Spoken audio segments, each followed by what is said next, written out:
Hi friends, నేను మీ నషరుద్దీన్. ఈరోజు మనం ఆహాలో స్ట్రీమింగ్ అవుతున్న జిలేబీ మూవీ గురించి తెలుసుకుందాము. ఈ మూవీ 2 గంటల 20 నిమిషాల రన్ టైమ్తో ఆహాలో స్ట్రీమింగ్ అవుతుంది. సో టైటిల్కి తగ్గట్టే తీయగా స్వీట్గా ఉంటుందా ఈ మూవీ అనేది ఈ రివ్యూ ద్వారా తెలుసుకుందాం. జిలేబీ సింపుల్గా ఈ స్టోరీ లైన్ వచ్చేసి హీరో వద్దకు వచ్చేసి, నేను 20 ఏళ్ళు ఇస్తాను, మీ హాస్టల్లో నన్ను దాచిపెట్టండి ఎవరికి తెలియకుండా, ఒక్కరోజు మాత్రమే అడుగుతుంది. సో ఎందుకు హీరో ఆమెను దాచిపెడతాడు, ఆ తర్వాత ఆమెని బయటికి తీసుకురావడానికి వాళ్ళు పడే పాట్లు ఏంటి అనేదే సింపుల్ స్టోరీ లైన్. ఈ మూవీ డైరెక్టర్ వచ్చేసి గతంలో నువ్వే కావాలి, మల్లేశ్వరి, జై చిరంజీవి వంటి ఎన్నో హిట్ సినిమాలకు డైరెక్ట్గా చేసినటువంటి అతను ఈ సినిమాకి డైరెక్టర్గా వహించారు. ఆయన కొడుకే ఇందులో హీరోగా నటించారు. సో ఈ సినిమా ఫస్ట్ హాఫ్ అంతా ఓవర్ లెంత్ సీన్ తోటి, ఓవర్ ల్యాగ్ కామెడీ తోటి, రన్ టైం పెంచడం కోసమే కొన్ని సన్నివేశాలు కుదించి ఇరికిచ్చి మరీ చూపించినట్టు అనిపిస్తుంది. సో ఇందులో స్టార్ క్యాంపెయిన్ కూడా చాలా బాగా ఉంటుంది. రాజేంద్ర ప్రసాద్, మురళీ శర్మ, గెటప్ సీను, శివాత్మిక రాజశేఖరు ఇటువంటి వారు ఎంతోమంది ఇందులో చాలా స్టార్ క్యాంపెయిన్ అనేది ఉంది. బట్ ఈ సినిమా ఇంతమందిని పెట్టినా కానీ ఎందుకు అంత ఆశించినంతగా లేదు అని అంటే, స్టోరీ లైన్ అనేది సరైన తీరులో లేదు. అట్లానే చూపించిన నేరేషన్ విధానం కానీ, చెప్పే కాన్సెప్ట్ అనేది ఒక పాయింట్ ఆఫ్ వ్యూలో కూడా లేదు. దానివల్ల చూసే ప్రేక్షకుడికి కనెక్ట్ అవ్వకపోవచ్చు. అట్లానే సెకండ్ హాఫ్ ఏమైనా బాగా చిత్రీకరించారా అంటే అది లేదు. సాంగ్స్ అయితే మరీ వరస్ట్. కాకపోతే సాంగ్స్ మొత్తాన్ని తీసుకెళ్ళి ఫారెన్లో షూట్ చేశారు. ఆ లొకేషన్స్ అవి ఓకే, కానీ అట్లనే cinematography okay, well and good. Music అయితే సమ్ బెటర్.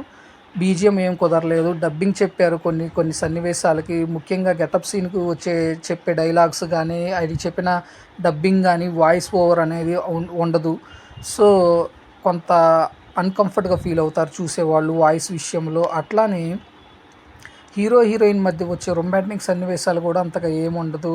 కాసేపు ఇది క్రైమ్ అంటారు, కాసేపు డ్రామా అంటారు, కాసేపు వచ్చేసి థ్రిల్లర్ అంటారు, కాసేపు వచ్చేసి డెవిల్ అంటారు. ఇట్లా డిఫరెంట్ ప్యాటర్న్లో చూపిస్తానికి ప్రయత్నిస్తాడు డైరెక్టర్. బట్ ఏది అంతగా మెప్పించకపోవటం విశేషము.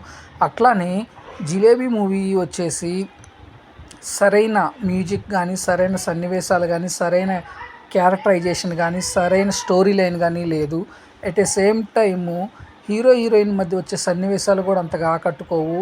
అట్లానే హీరో తన హాస్టల్ నుంచి బయటికి తీసుకురావడానికి చేసే సన్నివేశాలు ఏంటి, మేమైనా జైల్లో ఉందా, ఏదైనా జైలు ఖైదీనా, బయటికి తీసుకురావడానికి ఎంత కుస్తీ పడుతున్నారు అనే విధంగా అన్ని ఆర్టిఫిషియల్గా ఉంటాయి. At a same time hero హాస్టల్లో దాక్కోవటానికి 20,000 ఇచ్చి మరీ దాక్కోవాల్సినంత అవసరమే ఉంది. ఆ పాయింట్ని ఏమైనా డైరెక్టర్ స్ట్రాంగ్గా చూపించగలిగాడా అంటే అది ఉండదు. ఏదో సిల్లీ రీజన్ తోటి చూపిస్తాడు. At a same time heroine Shivathmika father అయిన మురళీ శర్మ ఎందుకు హీరోయిన్ కోసము గూండాలను ఏర్పాటు చేస్తాడనే సీన్లు కూడా అంతగా మెప్పించలేకపోతాయి.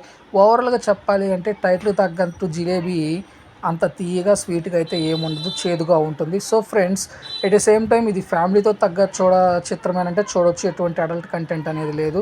సో అక్కడక్కడ ఈ సినిమాకి వచ్చే నవ్వు తెప్పించే సన్నివేశాలు, అక్కడక్కడ వచ్చే చూడదగ్గ సీనరీస్ కోసం అయితే చూడొచ్చు. ఓకే, ఓవరాల్గా అయితే నేను ఇచ్చే రివ్యూ ఈ సినిమాకి అవుట్ ఆఫ్ 5లో 2. సో ఫ్రెండ్స్, నేను ఇచ్చిన రివ్యూ అనేది మీకు నచ్చినట్లయితే నా ఛానల్ సబ్స్క్రైబ్ చేసుకుని, నా ఛానల్ పేరు వచ్చేసి TSM బ్లాగ్. Thank you. నేను మీ నషరుద్దీన్.